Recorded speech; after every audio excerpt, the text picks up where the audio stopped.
En toda la Tierra se respiraba un aire de celebración. Todos estaban felices. Y no era para menos. La guerra con los Deneb había terminado. Una guerra que había durado 10 años y que se había resuelto a favor de la Tierra. En los pasillos subterráneos y vacíos de la Multivac también se respiraba esta celebración a pesar del silencio. Ese silencio no duraría mucho, una semana, tal vez menos, porque la paz traería sus propias necesidades, apremiantes, y los técnicos tendrían que volver a introducir datos en la computadora para obtener respuestas a todas esas incógnitas y necesidades de la humanidad. Pero por ahora esos pasillos eran un lugar silencioso en el cual se podía descansar. La Mar Swift miró arriba y abajo de esos pasillos. Estaba en el pasillo central. Se regocijó un momento en el silencio y se sentó en uno de los taburetes que usaban los programadores para introducir los datos a la computadora. Se dejó caer y el cansancio se apoderó de su cuerpo. Estaba feliz, claro, pero también estaba cansado. Y tenía razones para estarlo. Después de todo era el director en jefe de la Federación Solar, que en términos prácticos era ser el líder del ejército. Lo acompañaban dos hombres, más jóvenes y ciertamente con una imagen menos cansada que la de él. Uno de ellos era Max Jablonski, el intérprete jefe de la Multivac, es decir, la persona encargada de tomar los datos que salían de la computadora y convertirlos en información útil. El otro era John Henderson, el líder de programadores, es decir, la persona encargada de que la Multivac siempre estuviera alimentada con data precisa, con la cual pudiera tomar las decisiones correctas. Ellos habían tenido un papel esencial en ganar la guerra. Sin embargo, todos sabían que sin la Multivac no habría sido posible.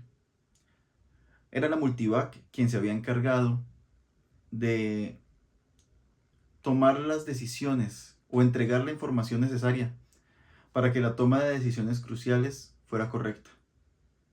Y que esas decisiones correctas al final llevaran a ganar esa guerra. Sin la Multivac no habría sido posible. John Henderson no cabía de alegría. Están destruidos, decía. Duramos tanto tiempo en esta guerra, tantos años, que nunca pensé que este día llegaría. Ya ni siquiera me acuerdo cómo era el mundo antes de la guerra con los denevianos, pero lo cierto es que están destruidos. La Mar Swift lo miró a Max Jablonski y dijo sí, gracias a la Multivac. Multivac es el héroe de la humanidad. ¿Verdad, Max? El intérprete lo miró y se encogió de hombros y dijo, bueno, eso es lo que las personas piensan y dicen. ¿Acaso estás celoso, Max?, le preguntó Swift. ¿Celoso? ¿De que crean que la Multivac es su héroe? No importa, es igual. A mí en realidad no me interesa. Pero a fin de cuentas la Multivac solo es una máquina. Una máquina muy grande, dijo Swift.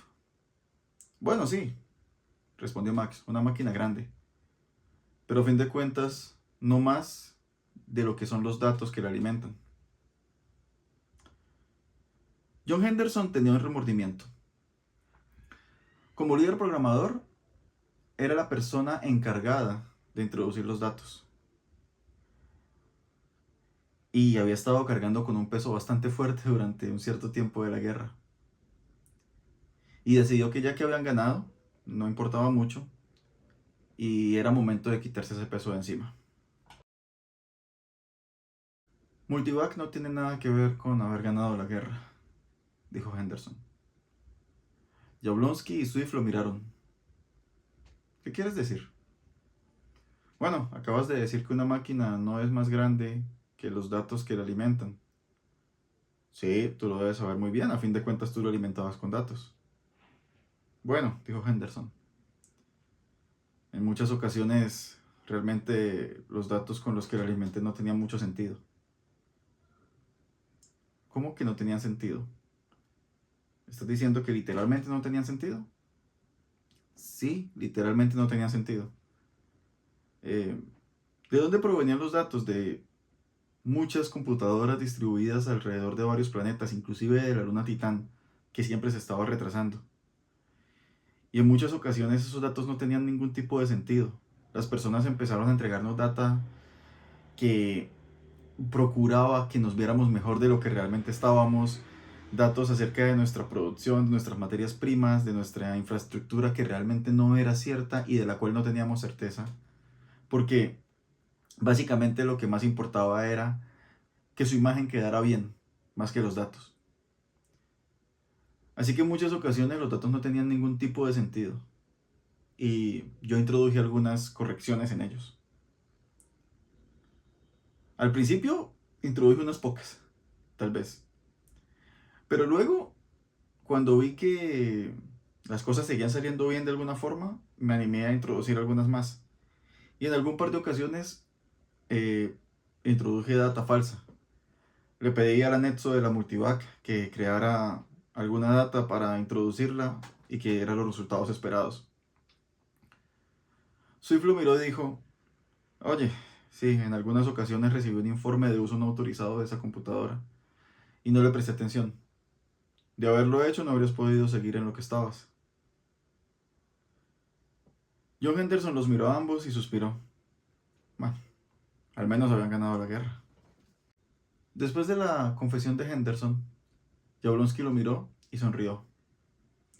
Y le preguntó, las correcciones que introdujiste en la data y la data falsa que mandaste a crear, ¿bajo qué criterio lo hiciste? John Henderson le respondió, supongo que por intuición. En realidad, gran parte de la data que llegaba o que obteníamos se dedicaba a minimizar lo malo y a exaltar lo bueno. Así que no era muy fiable y utilicé solamente mi intuición para corregirla. Bueno, lo bueno es que lo que hacía Multivac o la información que nos daba Multivac en realidad no importaba. ¿Cómo que no importaba? Preguntó Henderson. Así como lo escuchas, en realidad no importaba. Y no importaba porque en realidad Multivac no funciona. ¿Cómo que no funciona? Preguntó Henderson. Claro que no funciona. O al menos no funciona de una manera fiable. Los datos que nos entregaba y que yo convertí en información no eran datos que se pudieran usar realmente. Porque, imagínate, ¿tú crees que no sabía de dónde se estaban obteniendo esos datos? La mayor parte de mis técnicos más fiables durante la guerra se fueron yendo, fueron dados de baja. Así que al final me quedé con un montón de niños de recién salidos de la unidad criogénica y un montón de veteranos totalmente anticuados que no eran capaces de manejar la tecnología actual. Claramente sabía que los datos no iban a ser nada fiables y las respuestas que daba Multivac tampoco. ¿Y entonces qué hiciste? Dijo Henderson. Lo mismo que tú, respondió Jablonski. Sabía que la data no era de fiar, entonces introduje un factor modificador por mera intuición para obtener respuestas mejores o más adecuadas. Vaya, dijo Lamar Swift mientras los miraba a ambos. ¿Cuántas revelaciones?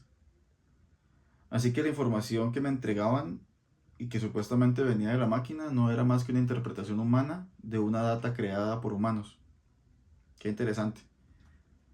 Qué bueno que no le hice caso a esa información. ¿Que no le hiciste caso? Dijo Jablonski. Pues no le hice caso, no era información de fiar. ¿Pero cómo lo sabías? Dijo Jablonski. No lo sabía. A ver, Multivac me entregaba respuestas como ataca aquí, no ataques allá, envía estas naves acá, no envíes estas naves allá. Pero cuando realmente la responsabilidad está sobre ti, es muy difícil que te fíes de cualquier tipo de información. Y hay decisiones que por mucha información que tengas son muy difíciles de tomar. Así que no me podía fiar de esa información. Pero entonces, ¿Ninguna máquina ganó la guerra? Preguntaron Henderson y Jablonski. Ah, no se equivoquen, caballeros, claro que sí. Utilizó una computadora para la toma de decisiones. Una computadora bastante antigua y con mucha menos capacidad de procesamiento de datos que Multivac, claramente. Pero que es la única computadora que tiene el poder de levantar de los hombros la responsabilidad, el peso que acarrea la responsabilidad de la toma de decisiones. Y que muchos líderes grandes han usado a lo largo de la historia. Lamar se metió la mano al bolsillo, donde traía unas monedas muy viejas, muy antiguas. Monedas de antes de que el dinero se convirtiera solo en un número electrónico, en una pantalla. Tengo que tener las monedas conmigo porque es lo único que hace que sienta el dinero sustancial. Cuando uno es viejo es difícil librarse de las viejas costumbres, o de las viejas mañas más bien. Tomó una de las monedas, la lanzó al aire, girando, la recibió de nuevo en su mano y la puso sobre el dorso de la otra. Caballeros, la máquina que ganó la guerra. ¿Cara o sello? Esto que acabas de escuchar es una narración muy libre del cuento La máquina que ganó la guerra, del escritor Isaac Asimov, publicado en 1961. Este cuento yo lo encontré en este recopilatorio, que se llama Cuentos Completos 1, de Isaac Asimov. Y bueno, es un cuento en el cual se muestra cómo la humanidad, a pesar de tener todo el apoyo tecnológico de las computadoras, termina ganando una guerra confiando más que todo en el azar. Si te gusta este tipo de contenido, si te gustan los cuentos de ciencia ficción, te animo a que te suscribas al canal y estés muy pendiente porque cada semana vamos a tener una nueva historia. Y no solo historias, también vamos a estar hablando de temas de ciencia ficción y de ciencia en general. Chao.